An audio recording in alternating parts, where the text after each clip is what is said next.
Hi everyone, welcome back to another episode of Tech Basics. In this video, we will be learning how to sign in to Amazon Kindle. Signing into Amazon Kindle is a straightforward process. First of all, make sure that you've downloaded the Amazon Kindle app and launch it open.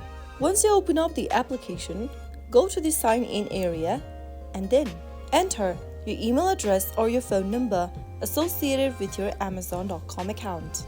On the next field, type in your password for your Amazon account and then click on the Sign In button to sign into your account. If prompted, you will need to enter the OTP sent to either your email address or your phone number associated with Amazon. Choose any one OTP methods and tap on Send OTP. Now, you'll receive a one-time password sent to your email address or your phone number.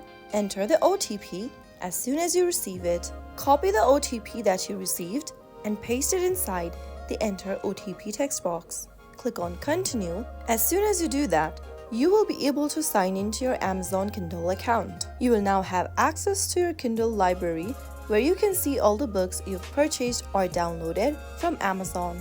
Select a book to start reading it. That is how you can easily sign in to Amazon Kindle. If you found the video to be helpful, go ahead and give us a thumbs up. Don't forget to subscribe to our channel by hitting the subscribe button. Press on the bell icon so that you'll never miss another upcoming upload from us. I will be back again in the next video. Thank you for watching.